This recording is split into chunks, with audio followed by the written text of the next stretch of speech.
상속포기 각서입니다. 남편의 영정사진 앞에서 아들은 한치의 떨림도 없이 차가운 서류를 내밀었습니다. 며느리는 그 곁에서 탐욕스러운 미소를 숨기지 못했죠. 집은 옥탑방 하나 계약해뒀어요. 어머니 박영숙은 그 서류에 덤덤하게 도장을 찍었습니다. 아들 내외는 몰랐습니다. 그들이 옥탑방으로 내쫓았다고 생각한 어머니의 주머니 속에 모든 것을 뒤집어버릴 낡은 열쇠가 숨겨져 있다는 것을 말이요. 이제부터 한 어머니가 아들에게 내리는 가장 냉혹하고 통쾌한 복수의 이야기가 시작됩니다. 오늘도 사연 끝까지 함께 해주세요. 텅 빈 장례식장에는 무거운 정막만이 내려앉았습니다. 박영숙은 검은 한복을 차려입고 남편의 영정사진 앞에 섰습니다. 여보, 그동안 고마웠어요. 그녀의 눈가는 이미 눈물조차 마른 상태였죠. 조금 전까지 조문객들로 북적이던 공간은 마치 거짓말처럼 한산해졌습니다. 그때였습니다. 옆에 서 있던 며느리 이지혜가 영정을 향해 공손히 절을 올리며 말했어요. 아버님, 그동안 정말 고생 많으셨습니다. 이제 편히 쉬세요. 슬픈 기색이라고는 찾아볼 수 없었고 오랜 시간 기다려온 무언가를 끝마친 듯한 후련함이 교묘하게 섞여 있었습니다. 지혜는 슬픔을 연기하려는 듯 눈가를 살짝 훔쳤지만 그녀의 입꼬리는 미세하게 올라가 있었습니다. 그때 아들 태준이 무표정한 얼굴로 조용히 영숙의 곁으로 다가왔습니다. 어머니, 그 목소리에 영숙이 천천히 고개를 돌려 아들을 마주 보았습니다. 아들의 눈동자는 깊이를 알 수 없는 차가운 연못과도 같았습니다. 왜 그러니, 태준아? 잠시 드릴 말씀이 있습니다. 태준의 목소리는 한치의 떨림도 없이 단호했습니다. 그 차가운 분위기에 주변에 남아있던 몇몇 친척들의 시선이 모두 그들에게로 향했습니다. 영숙은 아들의 눈에서 불길한 무언가를 읽었지만 애써 침착함을 유지하며 고개를 끄덕였죠. 무슨 일 있는 거니? 그러자 김태준은 기다렸다는 듯이 정장 안주머니에서 하얀 서류 봉투 하나를 꺼내 들었습니다. 그 모습을 지켜보던 이지혜는 슬며시 남편의 팔에 자신의 팔을 끼며 그의 곁에 바싹 붙어 섰습니다. 그녀의 눈이 탐욕스러운 빛으로 번뜩이는 것을 박영숙은 놓치지 않았습니다. 이게 뭐야? 영숙이 묻자 태준은 봉투를 그녀의 눈앞에 무정하게 내밀며 대답했습니다. 상속포기 각서입니다. 그리고 집은 옥탑방 하나 계약해뒀어요. 그 말이 장례식장의 싸늘한 공기를 가르고 영숙의 귓가에 비수처럼 꽂혔습니다. 주변에 있던 친척들 사이에서는 경악에 찬 탄식이 터져나왔죠. 뭐라고? 지금 제정신이야. 형님이 돌아가신 지 얼마나 됐다고 이런 짓을 해? 고모와 삼촌이 격앙된 목소리로 김태준을 꾸짖었지만 그는 눈 하나 깜짝하지 않았습니다. 오히려 이 모든 상황이 계획된 것이라는 듯 그의 아내 지혜가 나서서 가증스러운 위로의 말을 건넸습니다. 어머님, 너무 놀라지 마세요. 다 어머님을 위해서 태준 씨가 내린 결정이에요. 이지혜가 박영숙의 팔을 잡으려 하자 박영숙은 차갑게 그 손을 뿌리쳤습니다. 내 몸에 손대지 마라. 어머님, 아버님도 평생 회사 일 때문에 고생만 하셨잖아요. 이제 어머님까지 힘든 짐을 지실 필요는 없어요. 저희가 다 알아서 할 테니 어머님께서는 이제 아무 걱정 없이 편안하게 여생을 보내시면 됩니다. 아버님도 그걸 바라실 거예요. 지혜는 죽은 남편까지 들먹이며 영숙을 회유하려 했습니다. 영숙은 그 모습에 기가 막혀 헛웃음이 나왔습니다. 그녀는 며느리의 얼굴을 빤히 쳐다보았죠. 그 얼굴에는 시어머니를 위하는 걱정이 아닌 모든 것을 손에 넣으려는 자의 추악한 욕심만이 가득했습니다. 박영숙은 시선을 돌려 다시 아들을 바라보았습니다. 태준아. 그녀의 목소리는 놀랍도록 차분했습니다. 내 아버지 영정 앞에서 정말 이 엄마한테 할 말이 그것뿐이니? 태준은 어머니의 시선을 피하지 않고 정면으로 마주했습니다. 그의 눈에는 한 점의 죄책감도 미안함도 없었습니다. 어머니를 위한 최선의 선택입니다.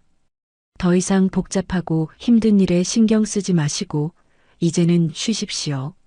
그 순간 박영숙의 머릿속에 얼마 전 남편이 병상에 누워있을 때의 기억이 스쳐 지나갔습니다. 여보, 당신 눈에는 정말 안 보여요? 태준이 저 아이, 당신 잘못되면 회사고 뭐고 다 집어삼키고 저까지 길바닥에 내쫓을 아이예요. 영숙이 남편 김철민에게 걱정스러운 목소리로 이야기했지만 철민은 그녀의 손을 잡으며 고개를 저었습니다. 설마 우리 아들이 내가 없으면 당신을 더 생각할 거야. 그러니 너무 걱정하지 마. 남편의 마지막 믿음은 결국 처참하게 부서지고 말았습니다. 박영숙은 서류 봉투를 받아들지 않은 채 천천히 자리에서 일어섰습니다. 그녀의 움직임에는 한치의 망설임도 없었죠. 그래, 알겠다. 여기 도장 찍으면 되지? 박영숙의 짧은 대답에 친척들이 오히려 더 당황하며 그녀를 말렸습니다. 영숙아, 저기 도장을 찍으면 어떡해? 형수님, 절대 안 됩니다. 하지만 영숙은 그들의 말을 뒤로한 채 자신의 가방에서 인감 도장을 꺼냈습니다. 쾅! 그들이 내민 서류에 영숙은 도장을 찍어주었죠. 그리고 주머니에 손을 넣어 작은 열쇠 하나를 꺼내 보였습니다. 김태준과 이지혜의 시선이 반사적으로 그 낡은 열쇠에 꽂혔습니다. 이게 뭐예요, 어머님? 며느리 지혜가 참지 못하고 다급하게 물었습니다. 영숙은 대답 대신 열쇠를 다시 주머니 깊숙이 넣으며 남편의 영정을 마지막으로 돌아보았습니다. 당신이 틀렸어요, 여보. 당신 아들이 정말로 날 버리네요. 영정을 향한 마지막 작별 인사를 끝낸 박영숙은 몸을 돌려 아들과 며느리를 똑바로 바라보았습니다. 그녀의 눈빛은 더 이상 슬픔에 젖어 있지 않았습니다. 좋다. 너희들 뜻대로 해주마. 영숙은 굽혔던 허리를 꼿꼿하게 펴고 장례식장 출구를 향해 한 걸음 한 걸음 힘주어 걸어 나갔습니다. 태준과 지혜는 서로를 마주보며 희미한 미소를 지었고 친척들의 비난 소리는 그들에게 들리지 않는 듯 했습니다. 장례식장 문이 열리고 차가운 새벽 공기가 영숙의 뺨을 스쳤습니다. 그 공기는 지난 수십 년간 그녀를 올가매던 무거운 굴레로부터의 해방을 알리는 신선한 바람처럼 느껴졌죠. 장례식장을 등지고 차가운 새벽 공기 속으로 걸어 나온 박영숙은 망설임 없이 손을 들어 택시를 잡았습니다. 끼 소리를 내며 멈춰선 택시의 기사가 피곤한 얼굴로 창문을 내렸죠. 어디로 모실까요, 손님? 강남구요. 테헤란로에 있는 YS 타워로 가주세요. 영숙은 조금의 흔들림도 없는 차분한 목소리로 목적지를 말했습니다. 택시는 부드럽게 출발하여 텅 빈 새벽의 도로를 미끄러지듯 달려나갔습니다. 빠르게 스쳐 지나가는 창밖의 불빛들을 멍하니 바라보며 박영숙은 남편에 대한 원망과 아들의 배신, 그 모든 것을 곱씹으며 깊은 생각에 잠겼습니다. 약 30분쯤 지났을까 택시는 어느새 화려한 강남의 중심부로 들어서 있었습니다. 수많은 빌딩 숲 사이에서도 유독 위용을 뽐내는 거대한 건물 앞에 차가 멈췄어요. 손님, YS 타워 도착했습니다. 네, 감사합니다. 박영숙이 요금을 치르고 차에서 내리자 밤하늘을 찢을 듯이 솟아오른 거대한 고층 빌딩이 그녀를 압도하듯 내려다보고 있었습니다.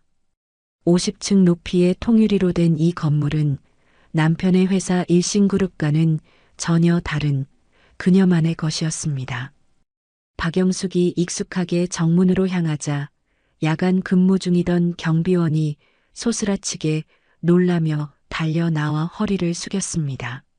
사모님, 이 새벽에 무슨 일이십니까? 경비원의 눈에는 당혹감과 놀라움이 가득했습니다. 급한 볼일이 생겨서요. 아무에게도 말할 것 없어요. 영숙이 부드럽지만 단호한 미소를 지으며 말하자 경비원은 더는 묻지 않고 길을 터주었습니다.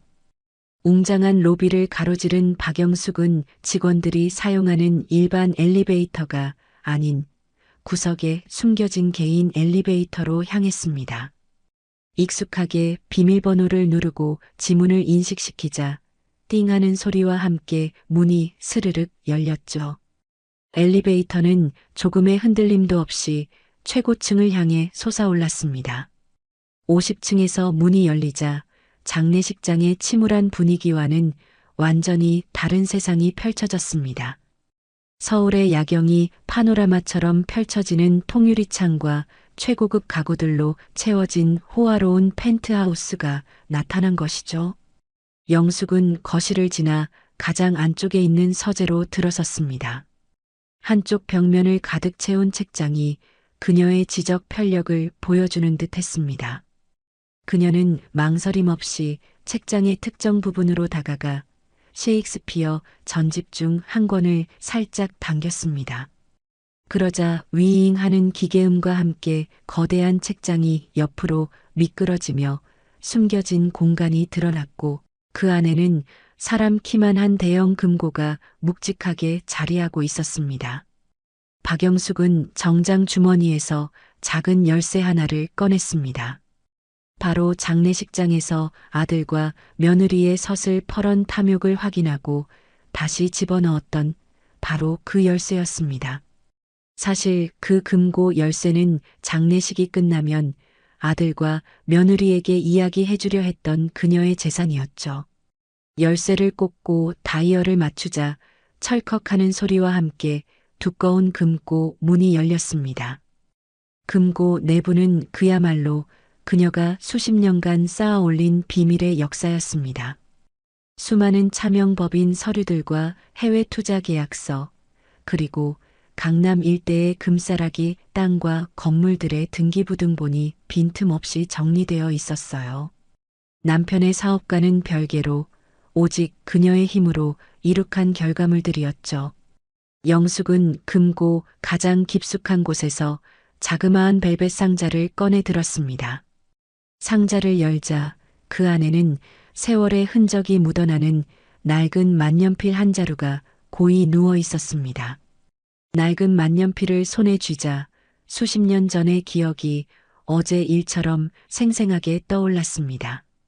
1985년 3월 15일 밤 남편 김철민이 난생 처음으로 해외 수출 계약을 성사시키고 잔뜩 상기된 얼굴로 집에 돌아왔던 날이었죠.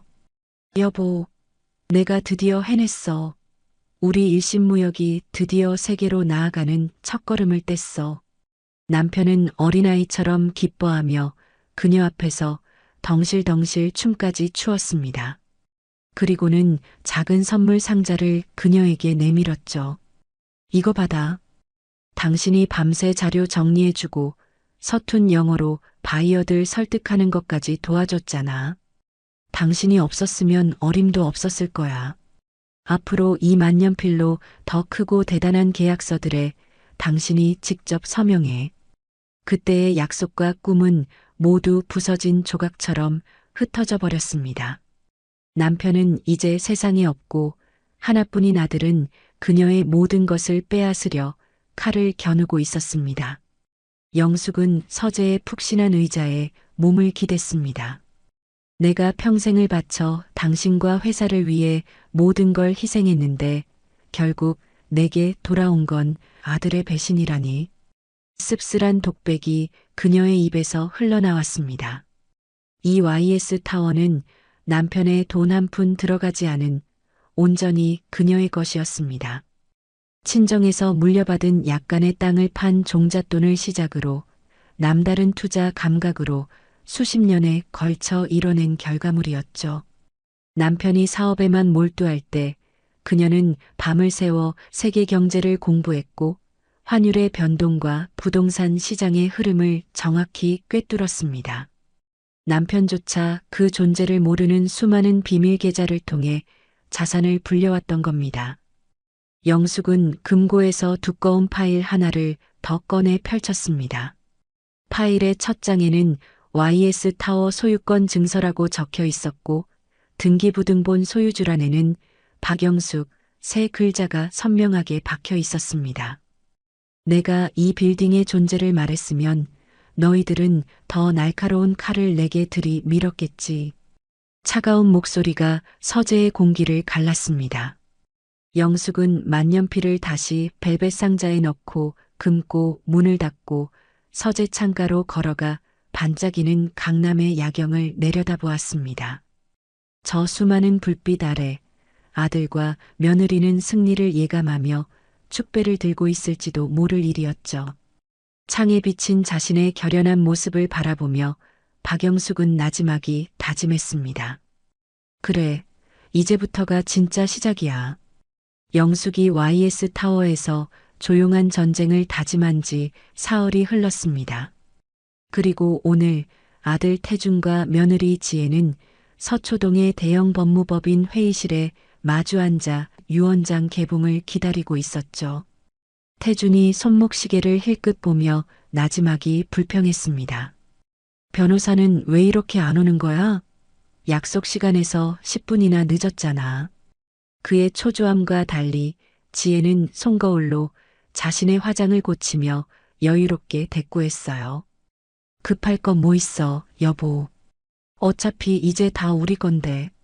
10분 먼저 봤나, 10분 늦게 봤나 무슨 차이라고. 그녀의 말에 태주는 마른 입술을 혀로 죽였습니다. 그래도 혹시 모르잖아. 아버지가 마지막 순간에 무슨 다른 생각을 하셨을지. 그러자 지혜가 거울을 탁 소리나게 닫으며 남편을 쏘아붙였습니다. 쓸데없는 소리. 아버님 유언장은 이미 몇 년 전에 작성된 거야. 그리고 당신 어머니한테는 상속 포기 각서까지 확실히 받아냈잖아. 이제 와서 변할 건 아무것도 없어. 당신은 이제 곧 일신그룹 회장님이 되는 거고 나는 사모님이 되는 거라고. 알겠어? 바로 그때 회의실 문이 열리고 중년의 변호사가 검은 서류 봉투를 들고 안으로 들어왔습니다. 기다리게 해드려 죄송합니다. 지금부터 고 김철민 회장님의 유언을 낭독하겠습니다. 변호사가 서류를 펼쳐 읽기 시작했습니다. 나 김철민은 첫째, 현재 거주 중인 강남구 소재의 아파트는 내 아내 영숙에게 상속한다. 그 말이 끝나자마자 지혜는 태준을 쳐다보며 조소에 가까운 미소를 흘렸습니다.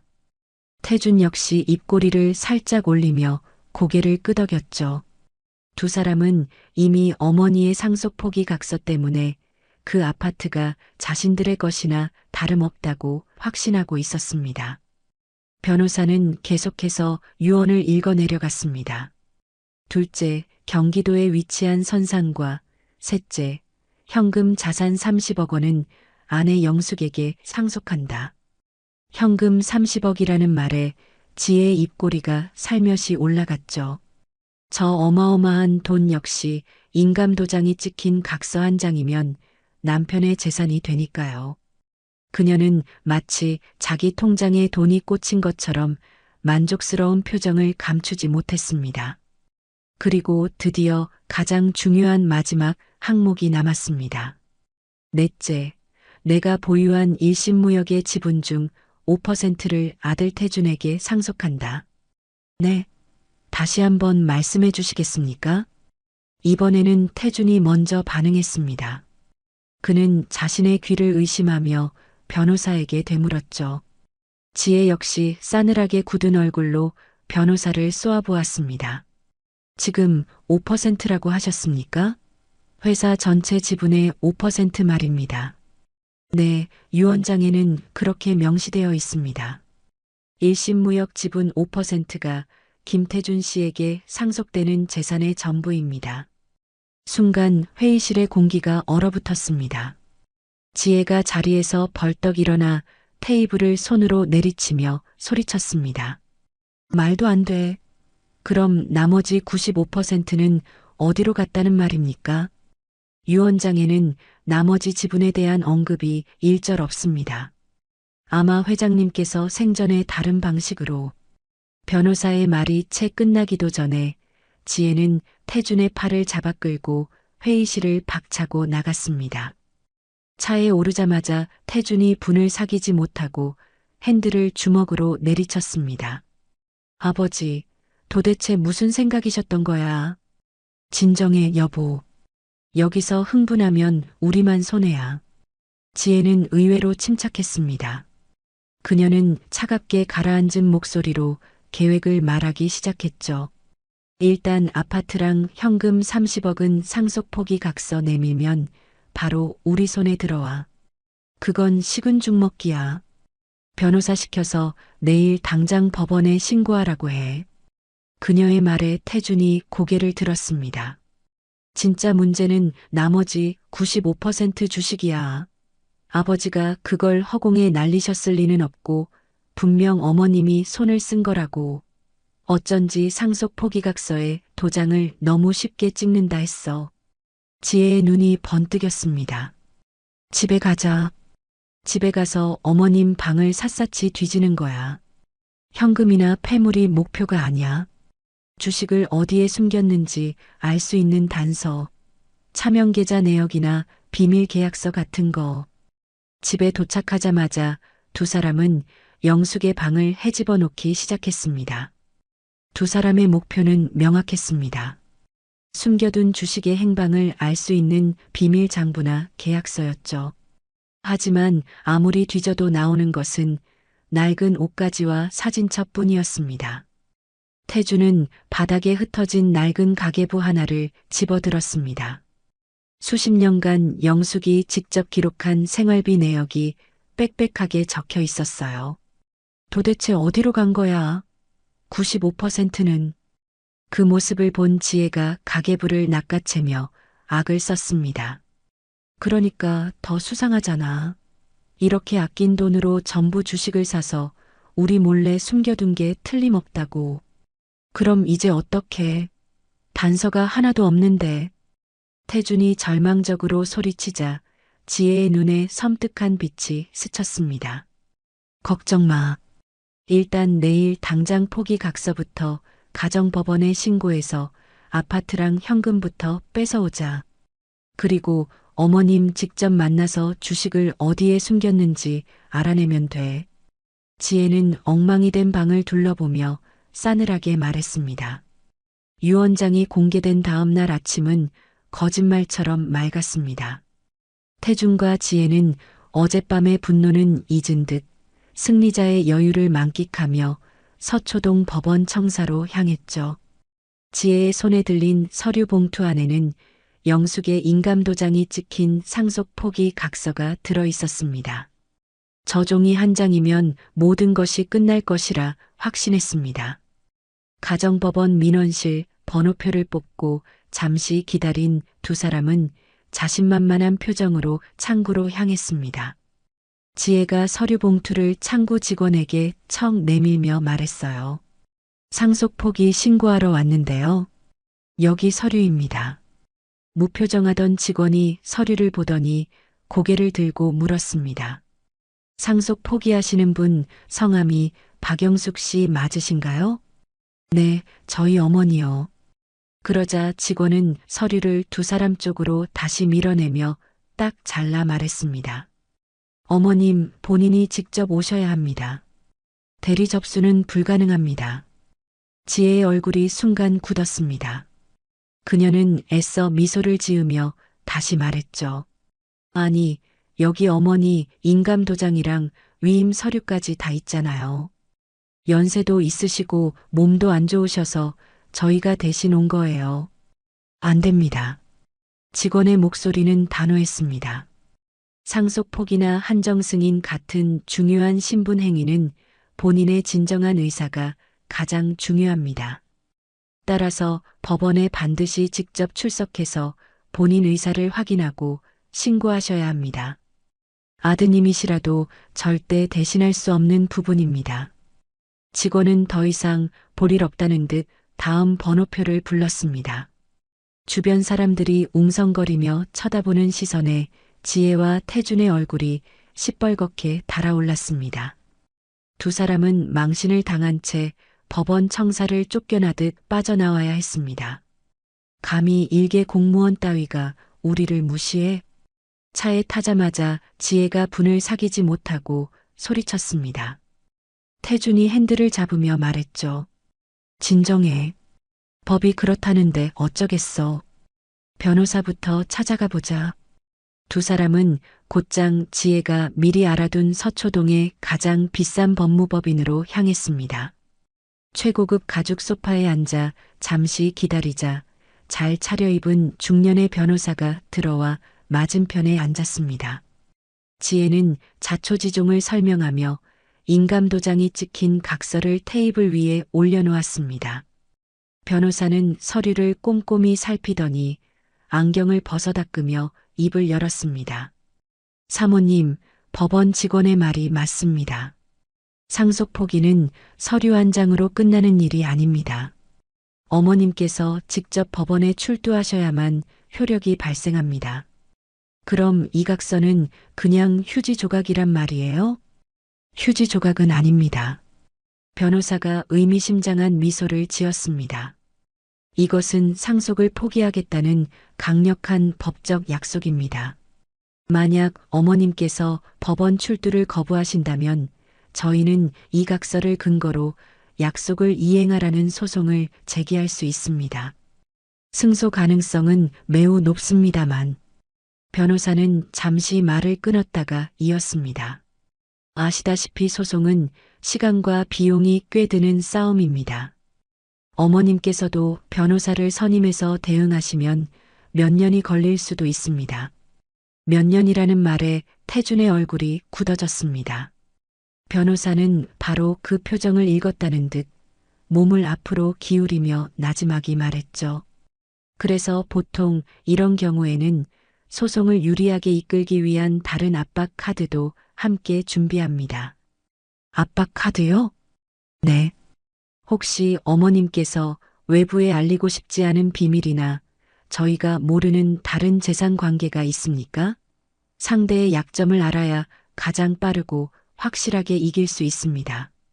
재판에서 유리한 고지를 점하려면 무기가 많을수록 좋으니까요. 변호사의 마지막 말은 두 사람의 마음에 새로운 불씨를 던졌습니다.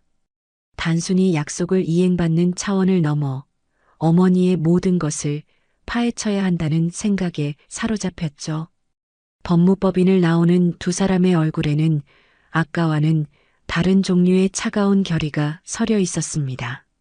태주는 다음 날 강남의 허름한 빌딩 지하, 퀴퀴한 복도 끝에 자리한 흥신소의 문을 열었죠. 문 위에는 종합정보조사라는 낡은 간판이 위태롭게 걸려 있었습니다. 어서 오십시오. 기름진 머리를 한 중년의 남자가 자리에서 일어나 태준을 맞았습니다. 전화드렸던 김태준입니다. 아, 네네. 앉으시죠. 부인 되시는 분의 뒷조사 건으로 연락 주셨죠? 남자가 의자를 권하며 묻자 태준은 불편한 기색으로 헛기침을 했습니다. 아닙니다. 아내가 아니라 제 어머니입니다. 아, 실례했습니다. 어머님 조사건이시군요. 남자는 조금도 놀라지 않은 채 태연하게 메모장을 꺼내 들었습니다. 이런 일이 한두 번이 아니라는 듯한 태도였죠. 구체적으로 어떤 정보를 원하십니까? 어머니의 최근 일주일간 행적과 혹시 저희 몰래 보유하고 있는 다른 재산이 있는지 알아봐 주셨으면 합니다.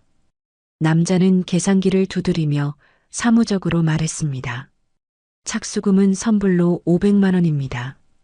결과에 따라 추가 비용이 발생할 수 있고요. 태주는 망설임 없이 500만 원을 계좌로 이체했습니다. 일주일 뒤 약속처럼 태준의 휴대폰이 울렸습니다.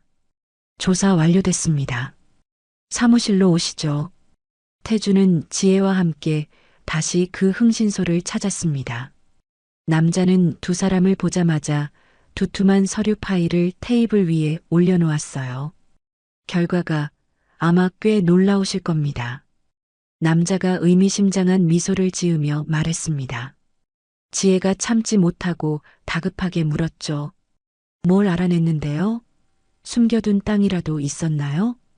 그런 수준이 아닙니다. 박영숙 씨는 현재 강남 테헤란로에 위치한 YS 타워의 실소유주입니다.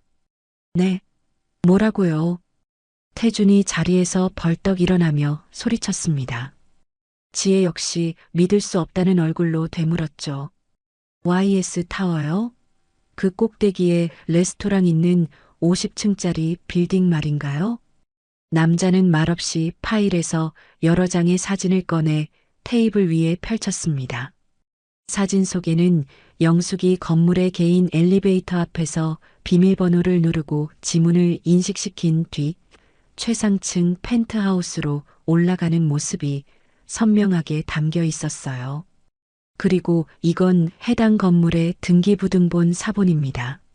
남자가 내민 서류의 소유주란에는 박영숙 세 글자가 또렷하게 박혀 있었습니다. 태주는 떨리는 손으로 서류를 받아들었습니다. 이게 정말입니까? 어떻게 어머니가 저런 빌딩을? 네, 확실합니다. 저희가 알아본 바로는 해당 빌딩의 현재 시세는 최소 1,000억 원 정도로 추정됩니다. 1,000억? 그 말에 지혜는 파일을 낚아채듯 빼앗아 들고 사진과 서류를 번갈아 보았습니다. 그녀의 입에서 낮은 욕설이 터져나왔죠. 세상에, 우리한테는 콩나물값 아끼는 척하면서 뒤로는 1,000억짜리 빌딩을 숨기고 있었다고? 한 가지 더 있습니다. 남자가 말을 이었습니다. 최근 며칠 사이 박영숙 씨는 국내 최대 로펌과 회계법인 관계자들을 연달아 만났습니다. 단순한 재산 상담이 아닌 뭔가 아주 큰 일을 준비하고 있는 것으로 보입니다. 흥신소를 나온 두 사람은 근처 카페에 마주 앉았습니다. 지혜는 좀처럼 흥분을 가라앉히지 못했죠. 여보, 이제 모든 게 확실해졌어. 어머니가 작정하고 우리를 속인 거야. 아버님 회사를 빼돌린 거라고. 하지만 저건 완벽하게 어머니 명의로 된 재산이잖아. 우리가 어떻게 할 방법이 없지 않아? 태준이 현실적인 문제를 제기하자 지혜는 기다렸다는 듯 교활한 미소를 지었습니다. 왜 방법이 없어? 아주 좋은 방법이 있지. 성년후견인 지정을 신청하는 거야. 성년후견인? 그래.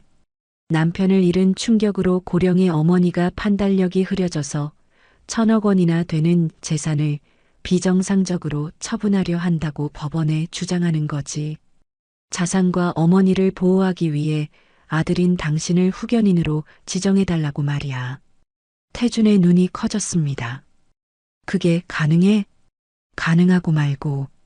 그렇게만 되면 어머니의 모든 재산, YS 타워까지도 당신이 합법적으로 관리할 수 있게 되는 거야. 사실상 우리 것이 되는 거지. 지혜가 득이만만한 표정으로 말했습니다. 태주는 잠시 망설였습니다. 이것은 아버지가 남긴 유산을 두고 다투는 것과는 차원이 다른 문제였어요. 하지만 그건 어머니를 완전히 정신 이상자로 모는 거잖아. 배신? 웃기지 마. 1,000억짜리 빌딩을 숨기고 우리한테 회사 지분 5%를 던져준 게 진짜 배신이지. 먼저 우리 뒤통수를 친 건 어머님이야. 지혜가 목소리를 높였습니다. 태준의 머릿속에도 이미 1,000억 원이라는 숫자로 가득 차 있었습니다. 여보, 정신 차려. 지금 이 기회를 놓치면 우리는 평생 후회하게 될 거야. 지혜가 태준의 손을 부드럽게 감싸주며 속삭였습니다. 결국 태준은 길게 고민하지 않았습니다. 그는 천천히 고개를 끄덕였죠. 알겠어. 그렇게 하자. 잘 생각했어. 내일 당장 이 분야에서 제일 유능한 변호사를 찾아가자. 지혜가 만족스러운 미소를 지었습니다. 흥신소에서 돌아와 1,000억 원이라는 숫자에 잠 못 이룬 두 사람은 다음 날 오후 약속이라도 한 듯 서초동의 대형 로펌을 찾았습니다. 성년후견인 지정 분야에서 최고라는 변호사를 만나기 위해서였죠. 상담실에 마주 앉은 변호사가 입을 열었습니다. 어떤 일로 오셨나요? 지혜가 기다렸다는 듯이 입을 열었어요. 시어머니의 성년후견인 지정을 신청하고 싶습니다. 구체적인 사유가 있으신가요? 태준이 말을 받았습니다. 그의 목소리에는 일말의 망설임도 없었습니다. 아버지가 돌아가신 후 어머니가 판단력을 완전히 잃으신 것 같습니다. 저희와 상의도 없이 거액의 재산을 처분하려는 움직임도 보이고요. 변호사가 고개를 끄덕이며 핵심을 짚었습니다. 성년후견인 지정에서 이기려면 법원을 설득할 가장 강력한 명분이 필요합니다. 바로 아드님께서 회사를 완벽하게 장악한 유능하고 안정적인 후계자라는 점이죠. 그 말에 태준의 미간이 좁혀졌습니다. 그게 좀 문제가 있습니다. 제가 가진 지분이 5%밖에 되질 않습니다. 변호사의 표정이 순간 굳었습니다. 5%라고요? 그럼 회사의 경영권은 누가? 저희도 그걸 모르겠습니다. 태준은 자신을 이런 처지에 놓이게 한 아버지를 원망하며 퉁명스럽게 대답했습니다. 변호사가 펜을 내려놓으며 말했죠. 그렇다면 성년후견인 신청은 뒤로 미뤄야 합니다. 우선 회사 내에서 사장님의 입지를 다지는 것이 먼저입니다. 주요 거래처들을 만나 아버님의 유일한 후계자로서 인정을 받으십시오. 일주일 뒤 태준은 변호사의 조언에 따라 주요 해외 파트너사들을 만나기 위해 베트남행 비행기에 올랐습니다. 호치민의 최대 곡물 수입업체 사장을 만난 태준은 자신만만하게 새로운 사업 계획을 설명했습니다. 하지만 사장의 반응은 미지근했어요. 그런데 미스터 김 박 여사님은 잘 지내고 계십니까? 네. 저희 어머니 말입니까? 그렇습니다. 3년 전 남미에 큰 곡물 파동이 있었을 때 박 여사님의 환율 관리 덕분에 우리가 모두 살았습니다. 태준의 얼굴이 굳었습니다. 어머니가 환율 관리를 직접 하셨다고요? 물론입니다. 박 여사님께서 달러 해지 전략을 직접 세워주신 덕에 우리 회사가 파산을 면했습니다. 모르셨습니까? 태국의 파트너사 대표 역시 비슷한 말을 했습니다. 당신 아버지는 판을 크게 벌이는 훌륭한 사업가였습니다. 하지만 그 판의 수익을 계산하고 위험 요소를 없애는 진짜 머리는 당신 어머니였어요. 우리는 박 여사님을 믿고 거래한 겁니다. 한국으로 돌아오는 비행기에서 태준은 머리를 한 대 얻어맞은 듯한 충격에 빠졌습니다. 공항에 도착하자마자 그는 지혜에게 전화를 걸었습니다. 여보, 어떻게 됐어? 계약은 잘 될 것 같아? 지혜의 기대에 찬 목소리가 들려왔습니다. 아니, 망했어, 완전히. 뭐, 그게 무슨 소리야? 어머니가 우리가 알던 그런 사람이 아니었어. 회사의 진짜 주인은 어머니였던 것 같아. 태준은 해외 파트너들에게서 들은 이야기를 모두 털어놓았습니다. 모든 이야기를 들은 지혜는 전화기 너머로 악을 썼습니다. 그래서 뭐, 이제 와서 포기라도 하자는 거야? 눈앞에 1,000억이 있는데. 어머니는 우리가 생각했던 것보다 훨씬 무서운 사람이야. 시끄러워. 절대 포기 못해. 전화를 끄는 태준은 처음으로 등골이 서늘해지는 것을 느꼈습니다. 그것은 어머니를 배신했다는 죄책감이 아니었습니다. 자신이 하찮게 여기고 내쫓은 상대가 실은 이 거대한 판을 짜고 움직이는 보이지 않는 손이었다는 사실을 깨달은 자의 서늘한 공포였습니다. 아들 내외가 어머니를 향한 칼날을 벼리고 있던 그 시각, 일신무역 본사 42층 회장실에는 최 부장 홀로 남아 있었습니다. 20년간 고 김철민 회장의 충직한 수족이었던 최 부장이었죠. 그는 김철민 회장의 책상 앞에 앉아 마지막 정리 작업을 하고 있었어요. 부장님, 먼저 퇴근하겠습니다. 고생하셨습니다.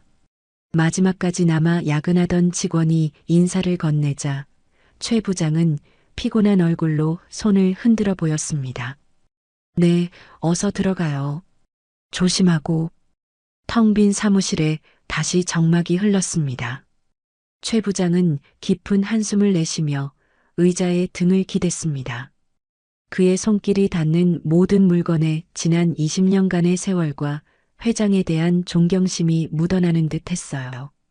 그때 그의 휴대폰이 날카롭게 울렸습니다. 최 부장님, 저 김 과장입니다. 죄송합니다. 이렇게 늦은 시간에. 아니, 괜찮아. 무슨 일인가?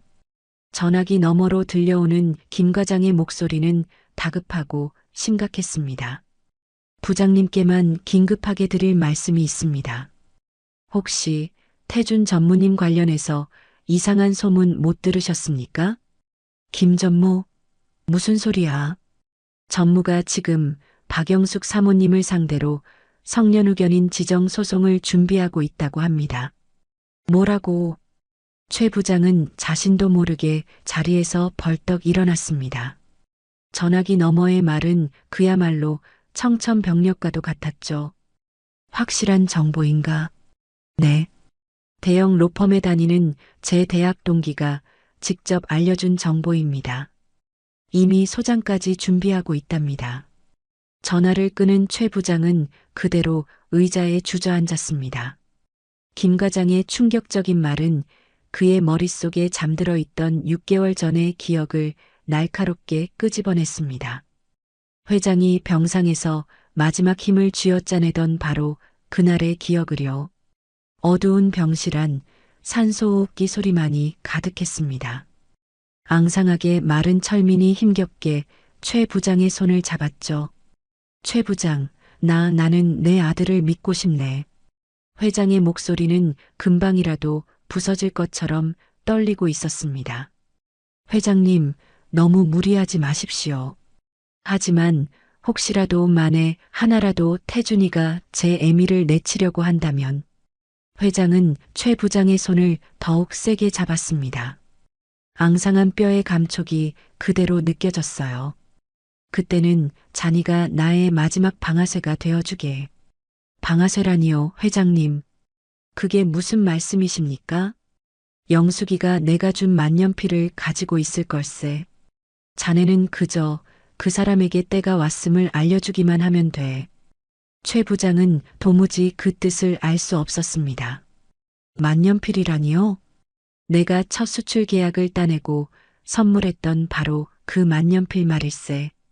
그 안에 이 모든 것을 끝낼 수 있는 모든 것이 들어있어.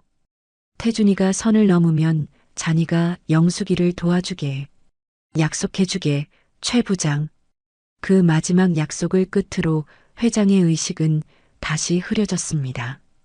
그리고 지금 그 약속을 지켜야 할 때가 온 것이죠. 아들이 어머니를 정신 이상자로 몰아 모든 것을 빼앗으려는 것. 이것이야말로 회장이 말한 선을 넘는 행동이 틀림없었습니다. 이제 때가 된 것이군요. 최 부장은 결심한 듯 자리에서 일어났습니다. 그는 곧장 비서실에 연락해 영숙의 행방을 수소문했고 얼마 지나지 않아 충격적인 보고를 받았습니다. 사모님께서는 현재 강남 YS타워 최상층에 거주하고 계십니다. 그날 저녁 최 부장은 거대한 YS타워 앞에 서 있었습니다. 로비에서 영숙에게 연락을 취하자 잠시 후 그만을 위한 개인 엘리베이터가 내려왔습니다. 50층 펜트하우스의 문이 열리자 영숙이 조금도 흐트러짐 없는 모습으로 그를 맞았습니다. 어서 오세요, 최 부장님. 서재로 안내받은 최 부장은 가방에서 서류 봉투 하나를 꺼냈습니다. 사모님, 이걸 먼저 보셔야겠습니다. 봉투 안에는 법원에서 발송된 성년 의견 게시, 심판 청구서, 사본이 들어 있었습니다. 서류를 읽어내려가는 영숙의 표정이 싸늘하게 굳었지만 그녀는 조금도 놀라는 기색이 없었어요. 결국 짐승이 되기로 마음먹었군요. 영숙의 나지막한 목소리에 최 부장이 조심스럽게 입을 열었습니다. 사모님, 회장님께서 마지막으로 제게 만년필에 대해 말씀하셨습니다. 모든 증거가 그 안에 담겨 있을 것이라고 하셨습니다. 만년필? 영숙은 잠시 창밖을 바라보더니 이내 자리에서 일어나 서재 깊숙한 곳으로 걸어갔습니다. 최 부장이 숨죽여 지켜보는 가운데 그녀가 벽의 일부를 열어 숨겨진 금고를 드러냈습니다. 그리고 그 안에서 자그마한 벨벳 상자를 꺼내 들었죠. 상자 안에는 낡은 만년필이 고요히 잠들어 있었습니다. 영숙이 만년필을 손에 쥐고 최 부장을 향해 돌아섰습니다. 여기 만년필에 뭐가 있다는 거죠? 만년필을 든 영숙의 눈빛은 그 어느 때보다 차갑고 단단하게 빛나고 있었습니다. 그녀는 벨벳 상자에서 낡은 만년필을 조심스럽게 꺼내 환한 조명 아래 올려놓았죠. 최 부장은 옆에서 숨을 죽인 채 그 모습을 지켜볼 뿐이었습니다. 정말 이 작은 것 안에 그이가 모든 걸 남겨두었을까요? 영숙이 만년필의 은색 몸통을 자세히 살펴보며 나지막이 중얼거렸습니다. 그녀의 손끝이 만년필의 표면을 꼼꼼히 훑어내려가다 중간 부분에 아주 미세한 금속 링 위에서 멈췄어요. 여기에 무언가 있네요. 영숙이 손톱 끝으로 금속 링을 잡고 아주 조심스럽게 돌렸습니다.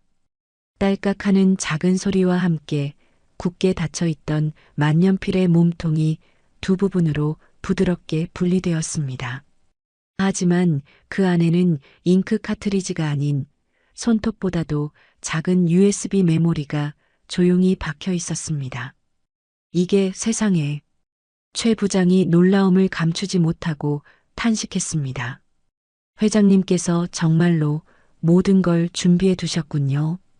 영숙은 떨리는 손으로 USB를 조심스럽게 꺼내 자신의 노트북에 연결했습니다. 화면에는 곧바로 암호를 요구하는 네모난 창이 나타났죠. 암호가 걸려 있네요. 혹시 짐작하시는 것이라도 있으십니까, 사모님? 최 부장의 물음에 영숙은 잠시 생각에 잠겼습니다. 그녀의 머릿속에 수십 년 전의 어느 날이 스쳐 지나갔어요. 영숙은 천천히 키보드 위에 손을 올리고 8자리 숫자를 입력했습니다.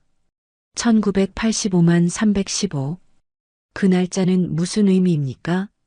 우리 일신무역이 처음으로 해외 수출 계약을 맺은 날입니다. 그리고 당신의 회장님이 바로 2만 년필을 제게 선물하며 함께 꿈을 이야기했던 날이기도 하고요. 영숙이 엔터키를 누르자 화면이 바뀌며 두 개의 파일이 모습을 드러냈습니다. 파일의 이름은 각각 진짜 유언장, 비밀회계장부 파일이었습니다. 영숙은 마른 침을 삼키며 첫 번째 파일을 클릭했습니다. 화면 가득 철민의 친필 서명과 공증인의 직인이 선명하게 찍힌 또 다른 유언장이 나타났습니다. 그 내용은 장례식 직후 공개되었던 것과는 완전히 달랐습니다. 일신무역의 지분 95%를 나의 아내 박영숙에게 상속한다. 유언장의 핵심 내용을 읽은 영숙의 목소리가 가늘게 떨렸습니다. 옆에서 화면을 보던 최 부장이 경악하며 물었죠. 95%라니요. 그렇다면 태준 전무가 받은 5%가 정말 전부였다는 말씀입니까? 그렇네요. 그이가 아들에게 남긴 것은 그게 전부였던 겁니다. 영숙은 씁쓸하게 말하며 두 번째 파일을 열었습니다. 그리고 그 안의 내용은 유언장보다 훨씬 더 충격적이었습니다. 엑셀 파일 안에는 아들 태준이 지난 수년간 저지른 횡령 내역이 날짜와 금액, 방법까지 상세하게 기록되어 있었어요. 2021년 3월 18일 베트남 곡물 수입 대금 중 15억 원을 유령 회사인 GK무역으로 허위 이체. 2022년 7월 2일 태국쌀 수출 계약에 중개 수수료 8억 원을 개인 계좌로 전용. 파일을 아래로 내릴수록 횡령액은 눈덩이처럼 불어나 있었습니다. 최 부장은 믿을 수 없다는 듯 입을 틀어막았습니다.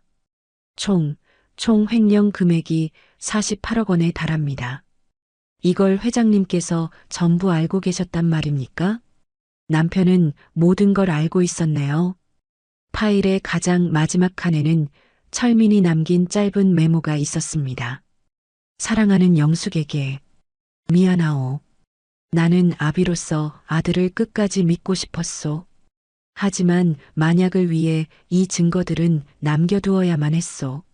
만약 이 아이가 정말로 넘지 말아야 할 선을 넘는다면 그때는 이 칼을 당신 손에 쥐어주기 위함이었소. 부디 나를 용서하시오. 마이너스 당신의 철민. 메모를 읽어내린 영숙의 눈에서 끝내 눈물이 한 방울 흘러내렸습니다.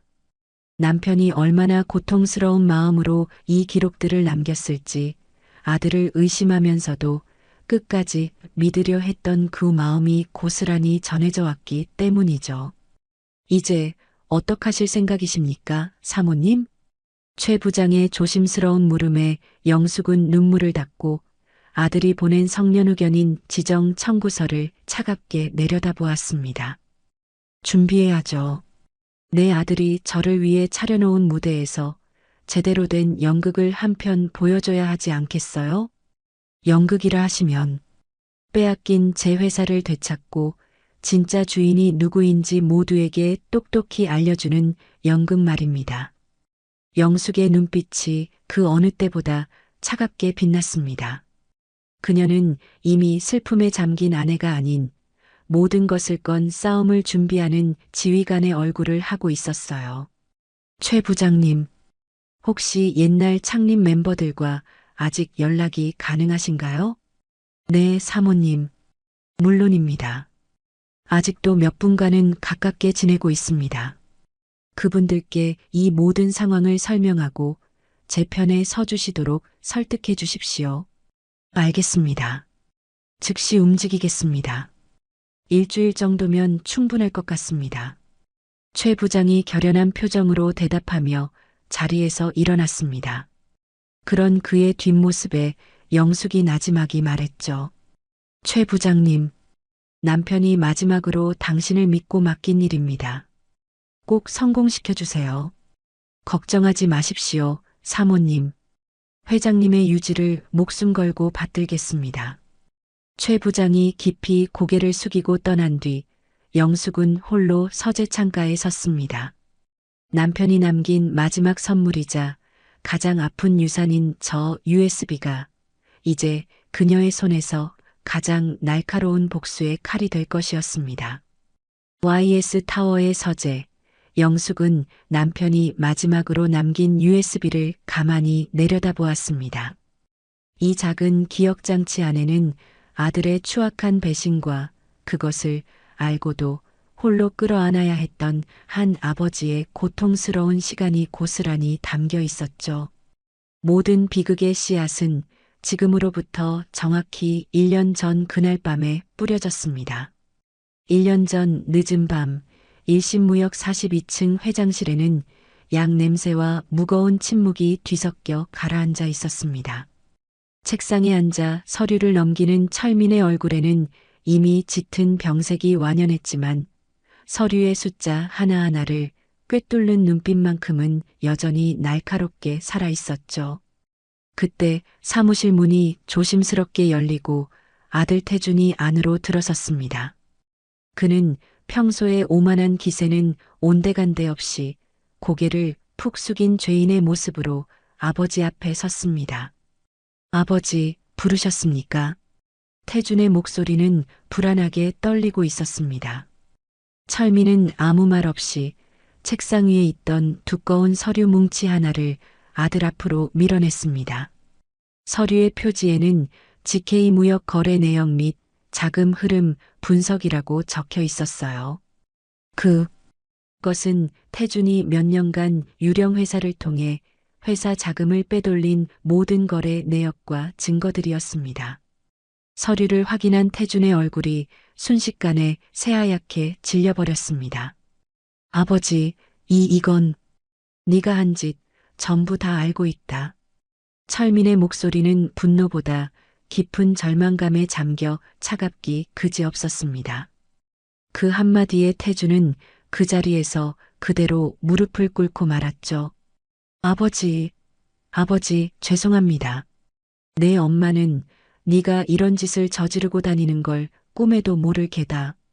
알면 가만히 있지도 않겠지. 철민이 지친 목소리로 말하자 태주는 기다렸다는 듯 변명을 늘어놓기 시작했습니다. 지혜가 자꾸만 재촉해서 더 좋은 집, 더 좋은 차, 더 좋은 옷을 입고 싶다고 저를 매일같이 몰아붙여서 제가 정말 잠시 눈이 멀었습니다. 아버지, 철민은 아들의 구차한 변명에 손을 들어 말을 막았습니다. 그만해라. 내 놈이 어떤 놈인지 내가 모를 것 같아? 자리에서 일어선 철민이 위태로운 걸음으로 창가로 향했습니다. 그의 등은 병마에 시달려 굽어 있었지만 아들을 향한 실망감의 무게가 그를 더 짓누르는 듯 보였습니다. 내가 지금 이 서류를 검찰에 넘기면 너는 그대로 감옥에 가는 거다. 내 인생도 네가 그렇게 아끼는 내 처자식의 인생도 그리고 이 모든 걸 지켜봐야 할 내 엄마의 인생도 전부 끝나는 게야. 아버지, 제발. 태주는 아버지의 발치로 기어가 바짓가랑이에 매달렸습니다. 아버지, 제발 한 번만, 딱 한 번만 용서해 주십시오. 다시는 이런 짓 하지 않겠습니다. 아버지, 제발요. 철민은 아들의 추한 모습을 오랫동안 말없이 내려다보았습니다. 아들을 힘껏 내리치려던 그의 손이 허공에서 부들부들 떨리다 이내 힘없이 멈추었습니다. 차마 제 손으로 아들을 때릴 수도 없었던 겁니다. 이게 마지막 기회다. 철민의 눈에는 분노가 아닌 깊은 절망이 담겨 있었습니다. 다시는 단 한 번이라도 회사에 손을 대는 날엔 그땐 정말 내 애비가 아니라 이 일심무역의 회장으로서 내 모든 것을 빼앗고 길바닥에 내쫓을 것이다. 명심해라. 아버지, 정말 다시는 아버지 실망시키는 일 없을 겁니다. 정말로 약속할 수 있겠느냐? 네, 약속합니다. 이제부터는 오직 아버지와 회사를 위해서만 살겠습니다. 맹세합니다. 태주는 눈물 콧물을 쏟으며 맹세했습니다. 그날 이후 태주는 거짓말처럼 완전히 다른 사람이 되었습니다. 매일 회사에 가장 먼저 출근해 가장 늦게 퇴근했고 철민에게 살갑게 다가가 업무를 보고하고 그의 건강을 살뜰히 챙겼죠. 아버지, 오늘 혈색이 좋아 보이십니다. 식사는 잘하셨고요? 그래, 고맙다. 아들아. 철민은 아들의 극진한 효심에 조금씩 마음의 문을 열기 시작했습니다. 집에서도 태준의 효자 연기는 계속되었습니다. 늘 무시하던 어머니 영숙에게도 깍듯하게 대했죠. 어머니, 아버지 건강 때문에 걱정이 많으시죠? 제가 더 신경 쓰겠습니다. 아버지께서 편히 쉬실 수 있도록요. 철민은 아들의 변화를 진심으로 기뻐하며 아내에게 자랑하듯 말했습니다. 보시오, 영숙. 태준이가 이제야 철이 든 모양이요. 당신도 너무 걱정 말고 이제 아들을 좀 믿어주시오. 정말로 저 아이가 변한 걸까요? 영숙은 여전히 의심의 눈초리를 거두지 못했지만 철민은 애써 아들을 믿으려 했습니다. 하지만 아버지가 보지 않는 곳에서 태주는 전혀 다른 얼굴을 하고 있었습니다. 어느 날 밤 집에 돌아온 태주는 아내 지혜와 함께 값비싼 와인을 터뜨렸습니다. 여보, 우리 연기 어때? 거의 나무주연상 감 아니야? 정말? 아버님이 아직도 의심 안 하셔? 전혀. 아주 완전히 속아 넘어오셨어. 이제 저 영감탱이가 하루빨리 죽어주기만 기다리면 이 모든 건 다 우리 차지가 되는 거야. 태준이 소름 끼치도록 차가운 미소를 지었습니다. 두 사람은 서로의 잔을 부딪히며 아버지가 하루빨리 세상을 떠나기만을 손꼽아 기다렸습니다. 물론 철민도 바보는 아니었습니다. 아들을 믿고 싶었지만 마음 한편의 불안감을 떨칠 수는 없었죠. 그는 비밀리에 최 부장을 불러 태준의 동향을 계속 감시하게 했습니다. 최 부장, 내 아들이 정말로 변한 것 같나? 회장님, 겉으로는 나무랄 데 없이 완벽합니다만 아직은 더 지켜봐야 할 것 같습니다. 최 부장의 조심스러운 대답에 철민은 고개를 끄덕였습니다. 그는 아들을 믿고 싶다는 아버지의 마음과 만약의 경우를 대비해야 한다는 회장의 마음 사이에서 마지막 결단을 내렸습니다. 그는 아들의 횡령 증거를 USB에 모두 담고 진짜 유언장을 따로 공증받아 준비했습니다. 그리고 그 모든 것을 아내에게 전해줄 마지막 선물, 낡은 만년필 속에 숨겨두었던 것입니다. 그렇게 한 아버지는 아들의 마지막 선의를 믿어보기로 결심하는 동시에 그 믿음이 부서졌을 때 아내를 지켜줄 가장 날카로운 칼을 준비하기 시작했습니다. 남편이 남긴 마지막 칼을 손에 쥔 영숙의 지시에 따라 최 부장은 지난 일주일간 쉴 틈 없이 움직였습니다. 그리고 마침내 약속된 날 저녁 그는 무거운 서류 가방을 들고 다시 YS 타워의 펜트하우스를 찾았죠. 그의 얼굴에는 일주일간의 고된 여정이 고스란히 새겨져 있었지만 눈빛만큼은 희망으로 빛나고 있었습니다. 서재에서 그를 맞이한 영숙이 따뜻한 차를 건넸습니다. 고생 많으셨습니다. 최 부장님. 아닙니다, 사모님. 돌아가신 회장님의 유지를 받드는 일인걸요. 최 부장은 테이블 위에 가방을 올려놓고 잠금 장치를 풀었습니다. 영숙은 기대와 걱정이 뒤섞인 눈빛으로 그의 손을 바라보았죠. 결과는 어떻습니까? 회장님께서 수십 년 전에 흩뿌려 두셨던 씨앗들을 오늘 제가 전부 거두어 왔습니다. 최 부장은 가방 안에서 수많은 지분 증서와 붉은 인감도장이 찍힌 의결권 위임장들을 꺼내기 시작했습니다. 테이블 위로 서류들이 수북이 쌓여갔어요. 최 부장님, 이게 다 무엇입니까? 일심무역을 세웠던 창립 멤버들과 회장님과 평생을 함께한 원로 임원들께서 차명으로 보유하고 있던 지분들입니다. 최 부장이 하나하나 설명하기 시작했습니다. 회장님께서는 회사를 처음 세우실 때부터 가장 신뢰하는 동지들에게 지분을 나누어 맡겨두셨습니다. 만약에 사태가 생겼을 때 회사를 지킬 마지막 방패로 삼기 위함이셨죠. 영숙은 처음 듣는 이야기에 놀란 표정을 지었습니다. 남편이 자신도 모르게 이렇게 깊은 수까지 준비해 두었으리라고는 상상도 못했던 겁니다. 그분들께서 뭐라고 하시던가요? 태준 전무가 사모님을 상대로 벌이고 있는 폐륜적인 소송 소식을 듣고는 모두 노발대발하셨습니다. 최 부장의 목소리에는 안도감이 섞여 있었습니다. 아무리 돈이 좋아도 자식이 어머니에게 어떻게 이런 짓을 할 수 있느냐며 당장이라도 회사로 달려올 기세셨습니다. 그리고는 기꺼이 자신들이 가진 모든 의결권을 사모님께 위임하겠다고 약조하셨습니다. 영숙은 떨리는 손으로 서류들을 하나씩 확인했습니다. 남편의 오랜 친구이자 회사의 초대 이사장이었던 분의 인감이 찍힌 위임장 꾸준히를 마다하지 않았던 베테랑 상무들의 지분 증서들이 정연하게 정리되어 있었죠. 남편이 떠난 지금도 그의 사람들은 여전히 그녀의 곁을 지켜주고 있었습니다. 전부 합치면 의결권이 총 몇 퍼센트나 됩니까? 남편이 남긴 진짜 유언장에는 95%를 저에게 준다고 했는데 그것과는 별개로 다른 사람들의 의결권이 필요한 겁니까? 유언의 효력이 발생하고 복잡한 상속 절차를 거쳐 주주명부에 사모님의 이름이 공식적으로 올라가려면 상당한 시간이 걸립니다.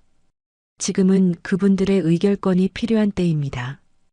회장님께서 준비하신 이 중에 안전장치인 셈이죠. 이 위임장만으로도 의결권 65%를 확보하셨습니다. 65%라면 네, 사모님. 그 누구도 거스를 수 없는 절대적인 경영권입니다. 사모님께서는 이제 명실상부한 일심무역의 최대 주주가 되신 겁니다. 영숙의 눈가가 뜨거워졌습니다. 그때 최 부장이 시계를 확인하며 다급하게 말했습니다. 그런데 사모님, 아주 급한 소식이 있습니다. 무슨 소식입니까? 조금 전 태준 전무가 내일 오전 10시에 긴급 이사회를 소집했다는 연락을 받았습니다. 안건은 회장 유고에 따른 비상경영체제 선포라고 합니다. 영숙의 표정이 순간 차갑게 굳었습니다. 결국 칼을 뽑아들었군요. 스스로 회장 자리에 오르겠다는 마지막 발악이겠죠. 그런 것 같습니다. 아마 이사들 앞에서 경영권 장악을 공식화하고 사모님을 완전히 몰아낼 생각인 듯합니다. 최 부장의 걱정스러운 말에 영숙은 오히려 자리에서 일어섰습니다. 그녀의 얼굴에는 두려움 대신 서늘한 미소가 번졌죠. 아주 잘 됐네요. 어떻게 하실 생각이십니까? 내일 이사회 제가 직접 참석하겠습니다. 그녀는 더 이상 슬픔에 잠긴 미망인이 아니었습니다.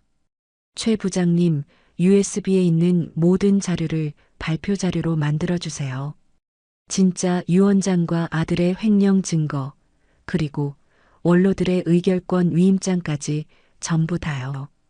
그리고 내일 아침 변호사님도 함께 이사회로 모시겠습니다. 알겠습니다, 사모님. 밤을 새워서라도 완벽하게 준비하겠습니다.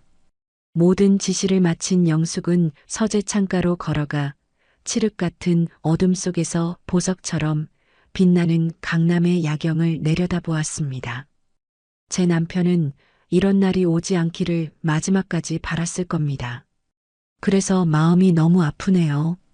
최 부장이 떠난 뒤에도 영숙은 한참 동안 창가에 서 있었습니다. 남편이 남긴 마지막 카드는 아들을 향한 믿음의 실패를 증명하는 것이자 동시에 아내를 지키려는 마지막 사랑의 장표였습니다. 영숙은 이제 그 씁쓸한 유산을 들고 모든 것을 제자리로 돌려놓기 위한 길을 나서야만 했습니다. 내일의 승리는 그녀에게 결코 달콤하지 않을 것이라는 생각과 함께요. 다음 날 오전 10시 일신무역 본사 44층 대회의실에 이사들이 하나둘 모여들었습니다. 길다란 타원형 테이블 주변으로 12명의 이사들이 자리를 잡았어요. 태준이 회장석에 앉아 서류를 정리하고 있었습니다. 그는 평소보다 더 비싼 정장을 입고 당당한 모습으로 있었습니다. 바쁘신 와중에 이렇게 모여주셔서 감사합니다. 오늘 이 자리에 모인 이유는 태준이 의기양양하게 회의의 시작을 알리려던 바로 그때였습니다. 한쪽 구석에 앉아있던 백발의 원로 이사가 조용히 손을 들었습니다. 잠깐만요, 김 전무. 무슨 문제라도 있으십니까, 강 이사님? 태준은 자신의 말을 끄는 것에 대해 불쾌한 기색을 숨기지 않고 되물었습니다. 아직 이 회의에 참석해야 할 가장 중요한 분이 오지 않으셨습니다. 무슨 말씀이십니까? 주요 이사님들은 전부 참석하셨는데요. 태준이 회의실을 의아한 듯 둘러보며 말하는 순간 육중한 회의실 문이 활짝 열렸습니다. 그곳에는 변호사와 최 부장을 양옆에 대동한 영숙이 당당한 모습으로 서 있었습니다. 단정하게 올린 머리, 기품 있는 검은색 정장에 진주 목걸이를 한 그녀의 모습은 회의실 안의 모든 사람을 압도하기에 충분했죠. 회의실 안은 물을 끼얹은 듯 순식간에 조용해졌습니다. 모든 이사들의 시선이 그녀에게로 향했습니다. 태준의 얼굴은 방금 전까지의 오만함은 온데간데 없이 새하얗게 질려버렸습니다. 어머니, 어쩐 일로 여기까지 오셨습니까? 태준이 당황하며 자리에서 일어섰습니다. 하지만 영숙은 그런 아들을 없는 사람처럼 무시하고 지나쳐 회의 테이블의 가장 상석으로 향했습니다.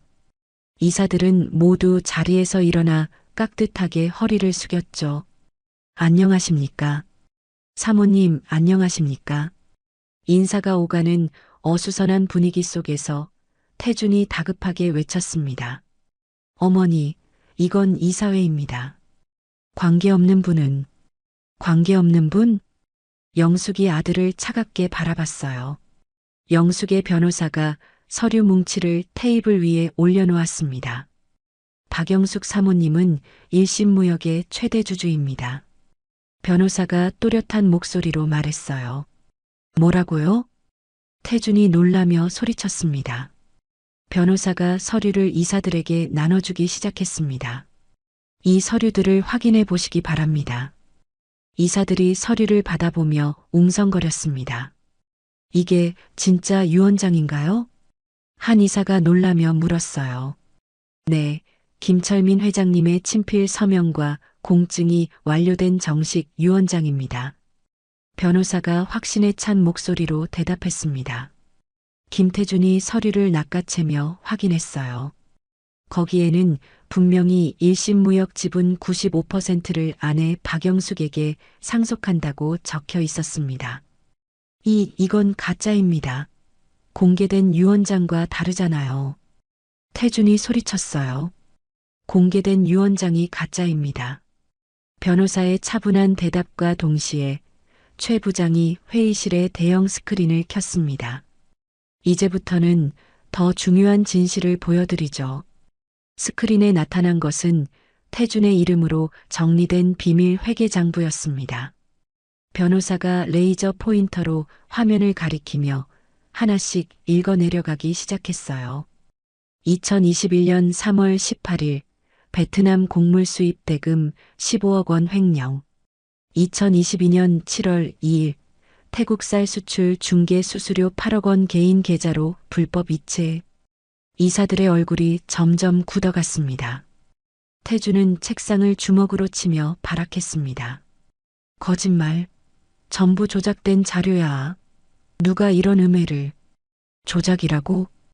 영숙이 냉소적인 미소를 지었습니다. 그럼 이것도 조작일까? 다음 화면에 나타난 것은 태준 명의의 해외 비밀 계좌로 거액의 달러가 송금된 은행 거래 내역서였습니다. 곧이어 법인카드 사용 내역이 화면을 가득 채웠죠. 명품 쇼핑, 고급 레스토랑, 가족 해외여행 경비까지. 그 모든 것이 회사 돈으로 결제되어 있었습니다. 김전모, 이게 정말 사실입니까? 원로 이사가 엄중한 목소리로 호통쳤습니다. 태준은 비오듯 땀을 흘리며 변명했죠. 오해입니다. 전부 회사 업무를 위한 접대였습니다. 48억 원을 전부 접대비로 썼다는 말을 지금 믿으라는 겁니까? 사방에서 비난이 쏟아지자 영숙이 조용히 자리에서 일어났습니다. 최 부장님, 아직 오지 않은 분이 한 분 더 계시죠? 네, 사모님. 밖에서 대기하고 있습니다. 누구를 또 불렀단 말입니까? 태준이 불안한 눈빛으로 묻자 영숙이 의미심장한 미소를 지었습니다. 이 모든 일의 시작이었던 분을 모셔야죠. 끝도 함께 봐야 하지 않겠어요? 최 부장이 문을 열자 굳은 표정의 비서들에게 이끌려 지혜가 안으로 들어왔습니다. 쇼핑을 즐기다 막 끌려온 듯 그녀는 어리둥절한 표정으로 회의실을 둘러보았죠. 싸늘하게 얼어붙은 회의실의 분위기와 스크린에 떠있는 자신의 남편 이름, 그리고 상석에 앉아 자신을 차갑게 내려다보는 시어머니를 본 순간 지혜의 얼굴에서 순식간에 핏기가 사라졌습니다. 모든 것이 잘못되었다는 것을 그녀는 본능적으로 직감할 수 있었습니다. 스크린에 선명하게 떠 있는 남편의 횡령 증거와 자신을 향해 쏟아지는 이사들의 차갑고 경멸적인 시선. 이게 다 뭐예요? 왜 저를 이리로 부르신 거냐고요? 지혜가 애써 태어난 척 말을 시작했지만 목소리는 떨리고 있었습니다. 상석에 앉아있던 영숙이 천천히 그녀를 향해 고개를 돌렸습니다. 그 눈빛은 얼음보다 차가웠어요. 이지혜 씨, 우선 자리에 앉으시죠. 제가 왜 이 자리에 앉아야 하죠? 저는 이사가 아닌데요. 당신이 바로 이 모든 비극을 계획하고 실행한 주모자니까요. 최 부장의 차가운 대답과 함께 변호사가 스크린에 새로운 자료를 띄웠습니다. 그것은 지혜의 이름으로 개설된 스위스 은행의 비밀 계좌 내역이었습니다. 화면을 확인한 지혜의 얼굴에서 마지막 핏기마저 사라졌습니다. 이건 뭐예요? 당신 이름으로 개설된 유령 계좌입니다. 남편이 횡령한 돈의 일부가 이 계좌로 흘러 들어갔더군요. 궁지에 몰린 태주는 살아남기 위해 아내를 물고 늘어졌습니다. 여보, 이게 대체 어떻게 된 거야? 나는 전혀 모르는 계좌인데 왜 당신 이름으로 이런 게 있어? 나는 몰라요. 저런 계좌 만든 적 없다고요.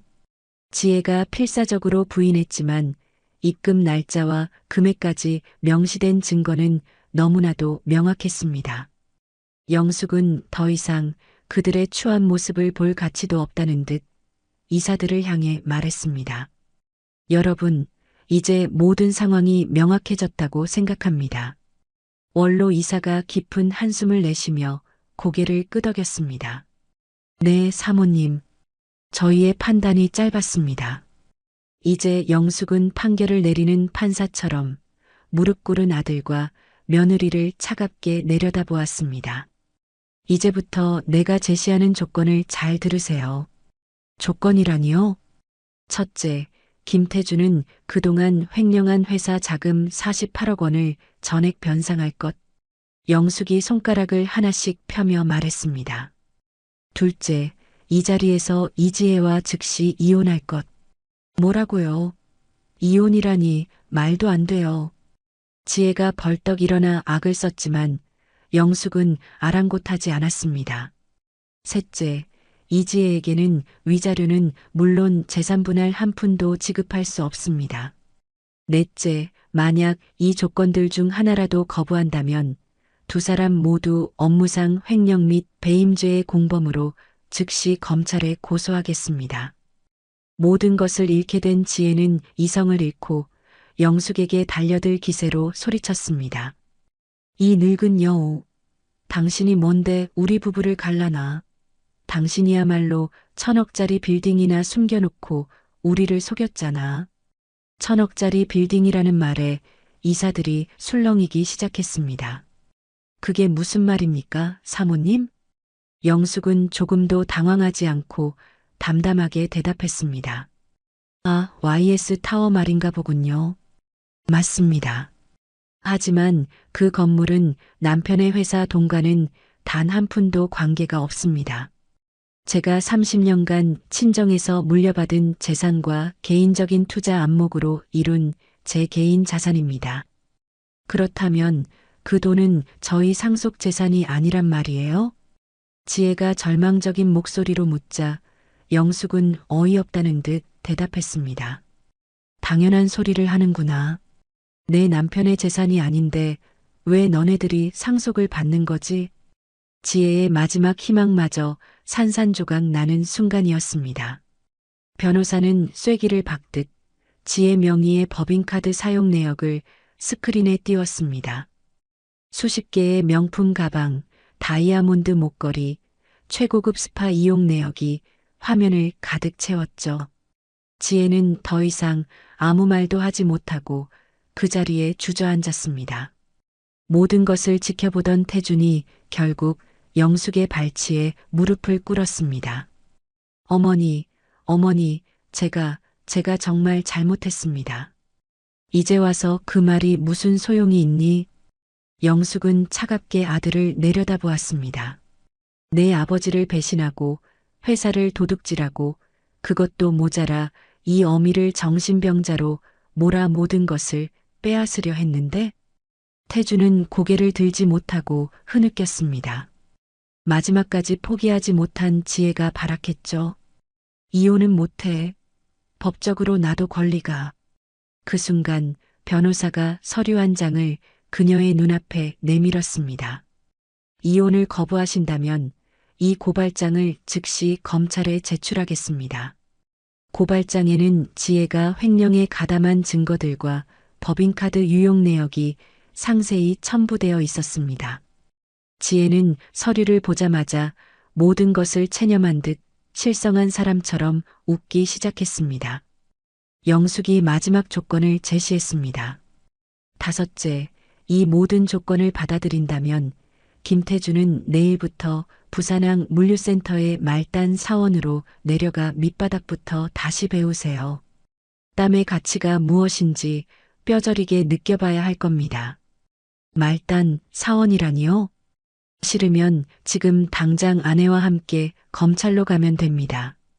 태주는 아내와 감옥 그리고 부산행을 저울질하다 결국 떨리는 목소리로 대답했습니다. 어머니, 모든 조건을 받아들이겠습니다.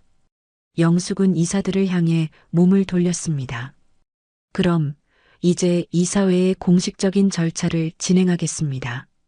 김태준 전무의 모든 직위를 이 시간부로 박탈하고 저 박영숙의 회장 취임을 공식적으로 선포합니다. 이사들은 모두 자리에서 일어나 고개를 숙였습니다. 찬성합니다. 저희도 찬성합니다. 만장일치였습니다. 그렇게 한순간에 모든 것을 잃은 아들과 며느리를 뒤로하고 영숙은 마침내 제자리를 되찾았습니다. 슬프고도 길었던 싸움의 끝이었습니다. 아들과 며느리를 향한 비정한 심판이 내려진 후 1년이라는 시간이 흘렀습니다. 폭풍이 핥히고 지나간 자리에 새살이 돋아나듯 일심무역은 영숙의 손에서 그 어느 때보다 단단하고 건강하게 성장하고 있었죠. 맑은 가을 햇살이 쏟아져 들어오는 회장실, 영숙은 산더미 같은 경영 보고서와 해외 계약서들 사이에서 조용히 서류를 검토하고 있었습니다. 그녀의 얼굴에는 이제 슬픔의 그늘 대신 회사를 이끄는 경영인의 자신감과 지혜가 가득했어요. 회장님, 이번 분기 실적 보고서입니다. 부회장으로 승진한 최 부장이 한결 당당해진 모습으로 들어와 두꺼운 보고서를 내밀었습니다. 수고 많으셨습니다. 최 부회장님. 영숙이 부드러운 미소와 함께 보고서를 받아들었습니다. 보고서를 넘기는 그녀의 눈이 만족감으로 빛났습니다. 매출이 작년 같은 기간보다 25%나 증가했군요. 최 부회장님의 공이 큽니다. 아닙니다, 회장님. 회장님께서 직접 지휘하신 동남아 신규 루트 개척이 큰 효과를 본 덕분입니다. 해외 파트너사들마다 회장님의 경영 능력에 혀를 내두르고 있습니다. 최 부회장이 자랑스럽게 보고하는 그때 비서에게서 인터폰이 걸려왔습니다. 회장님, 부산 물류센터에서 올라온 긴급 보고서가 있습니다. 비서가 내민 서류의 제목은 동남아 신규 항로 개척을 통한 물류비 절감 방안이었고 작성자란에는 김태준 세 글자가 적혀 있었습니다. 이 보고서 본인이 직접 가져왔습니까? 네, 회장님의 정식 결재를 받고 싶다고 요청했습니다. 들여보내세요. 잠시 후 회장실 문이 열리고 태준이 안으로 들어왔습니다. 1년 전에 오만하던 전무의 모습은 어디에도 찾아볼 수 없었죠. 낡은 작업복 차림에 햇볕과 바닷바람에 검게 그을린 얼굴, 그리고 무엇보다 그의 눈빛이 완전히 달라져 있었습니다. 탐욕 대신 진정한 땀과 열정이 담겨 있었어요. 회장님, 부산 물류센터의 김태준입니다. 태준이 90도로 허리를 숙여 정중하게 인사했습니다. 앉으세요. 영숙이 의자를 가리키자 태준은 조심스럽게 자리에 앉아 자신이 쓴 보고서를 내밀었습니다. 지난 6개월간 컨테이너 하역 작업부터 시작해 현장에서 직접 몸으로 부딪히며 배운 내용을 바탕으로 작성했습니다. 영숙은 아무 말 없이 보고서를 꼼꼼히 읽기 시작했습니다. 내용은 놀라울 정도로 구체적이고 실용적이었죠. 호치민 항구에서 부산항까지의 운송 시간을 3일 단축할 수 있다고 했는데 근거가 뭡니까? 현재는 모든 배가 싱가포르를 경유하는데 파나마 성급의 중소형 화물선과 직접 계약해 직항로를 개설하면 가능합니다. 제가 직접 현지 선사와 접촉해 가계약까지 마쳤습니다. 태주는 막힘없이 자신 있게 대답했습니다. 영숙의 눈빛이 조금 더 부드러워졌어요. 이런 생각을 어떻게 하게 됐죠? 매일 컨테이너를 직접 싣고 내리는 작업을 하다 보니 불필요한 대기 시간과 비효율적인 동선이 눈에 보였습니다. 말로만 듣던 현장과 직접 땀 흘리는 현장은 완전히 달랐습니다. 동료들과는 어떻게 지냅니까? 영숙의 질문이 경영에서 사람으로 옮겨갔습니다. 태주는 잠시 고개를 숙였다가 이내 진솔하게 대답했죠. 처음에는 물론 힘들었습니다. 모두 제가 누구인지 알고 있었으니까요. 하지만 지금은 동료들이 저를 인정해준다고 생각합니다. 무엇으로 그들의 인정을 받았죠? 말로만이 아닌 행동으로 보여주었습니다. 가장 힘들고 굳은 일도 제가 먼저 나섰고 회식이 끝나면 가장 먼저 남아 뒷정리를 했습니다.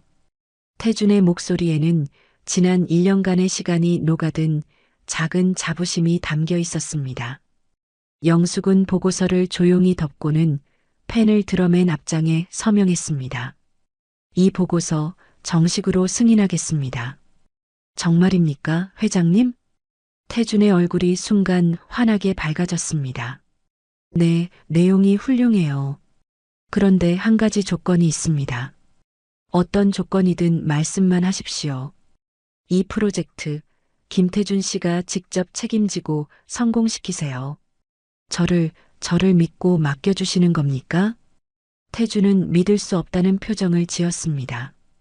영숙은 그런 아들을 따뜻한 눈으로 바라보며 말했죠.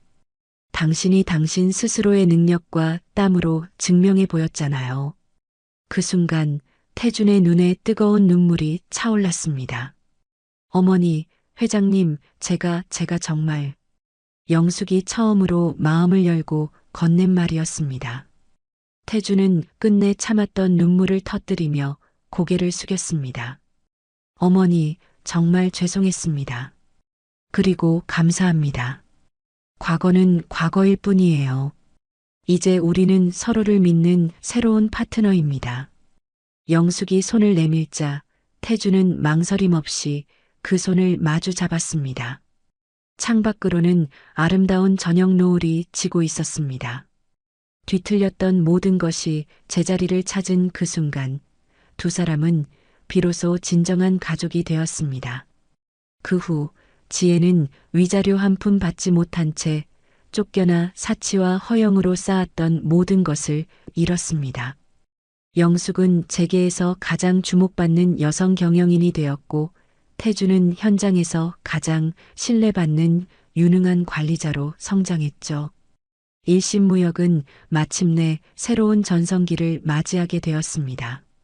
아들과의 눈물 젖은 화해 이후 또다시 6달의 시간이 흘렀습니다.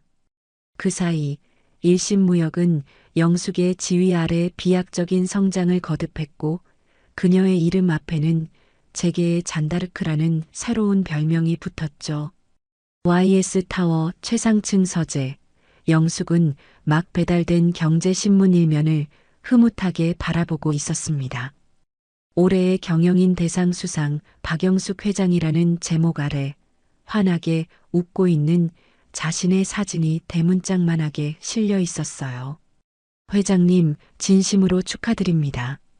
최 부회장이 커다란 축하 꽃다발을 들고 들어오며 환하게 웃었습니다. 고맙습니다. 최 부회장. 저 혼자 한 게 아니라 우리 모두가 함께 이룬 성과입니다. 영숙이 겸손하게 미소 지으며 꽃다발을 받아들었습니다. 부산지사에서도 가장 먼저 축하 화환을 보내왔습니다. 어머니의 수상을 진심으로 축하합니다라는 리본과 함께요. 우리 태준이가 보냈군요. 영숙의 표정이 한결 더 따뜻해졌습니다. 바로 그때 그녀의 휴대폰이 울렸죠. 화면에는 자랑스러운 내 아들이라는 이름이 떠 있었습니다. 어머니, 대상 수상 진심으로 축하드립니다. 전화기 너머로 들려오는 태준의 밝은 목소리에는 조금의 그늘도 없었습니다. 그래, 고맙다. 아들아. 지금 부산지사 전체가 축제 분위기입니다. 다들 우리 회장님이 최고라고 난리예요. 네가 부산에서 든든하게 중심을 잘 잡아주고 있으니 가능한 일이지. 영숙의 칭찬에 태준이 진심이 담긴 목소리로 대답했습니다. 어머니께서 저를 믿어주셨기 때문에 가능했습니다. 그런데 어머니, 드릴 말씀이 또 있습니다. 무슨 좋은 소식이라도 있니? 새로운 베트남 파트너사와 초대형 계약을 성사시켰습니다. 제가 만든 새로운 물류 시스템의 효율성을 높이 평가해서 연간 200억 원 규모의 장기 계약을 제안했습니다. 태준이 흥분을 감추지 못하고 보고했습니다. 200억이라고?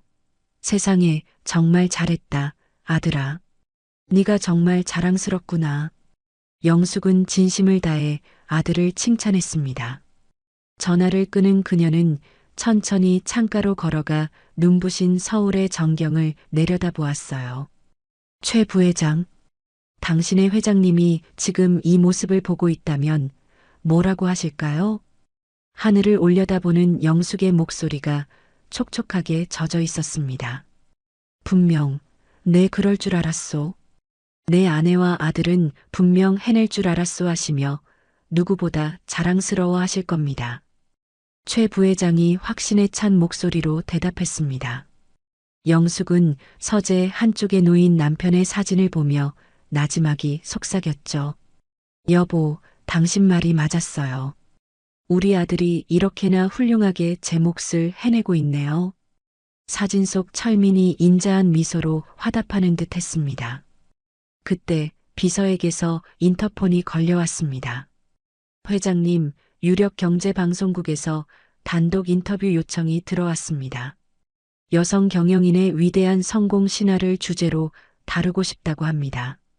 영숙은 잠시 생각하더니 망설임 없이 대답했습니다. 좋습니다. 인터뷰에 응하겠다고 전해주세요. 회장님, 인터뷰에서 어떤 말씀을 하실 생각이십니까? 진실을 말해야죠. 영숙이 당당하게 말했습니다. 여자라고 해서, 나이가 많다고 해서 도전을 포기할 필요는 없다는 진실. 그리고 가족이라는 이름으로 서로를 착취하고 상처 주는 것이 얼마나 어리석은 일인지에 대한 진실을요. 최 부회장은 존경의 눈빛으로 고개를 끄덕였습니다. 최 부회장, 내가 이제는 어려운 사람들에게 희망을 주는 역할도 할 수 있게 되었나 봅니다. 회장님께서는 이미 수많은 사람들에게 살아있는 영감과 용기를 주고 계십니다. 밤이 깊어가는 강남의 하늘 위로 별들이 총총히 빛나고 있었습니다. 영숙은 그제야 자신이 이룬 진정한 승리가 무엇인지 깨달았습니다. 그것은 1000억짜리 빌딩도 회장이라는 직함도 아니었습니다. 자신의 가치를 스스로 증명하고 절망에 빠진 누군가에게 손을 내밀어 줄 수 있는 용기를 얻게 된 것. 그리고 무엇보다 미워했던 아들과 세상에서 가장 든든한 파트너가 되었다는 것. 그것이야말로 그녀가 평생을 바쳐 이뤄낸 가장 위대한 승리였습니다.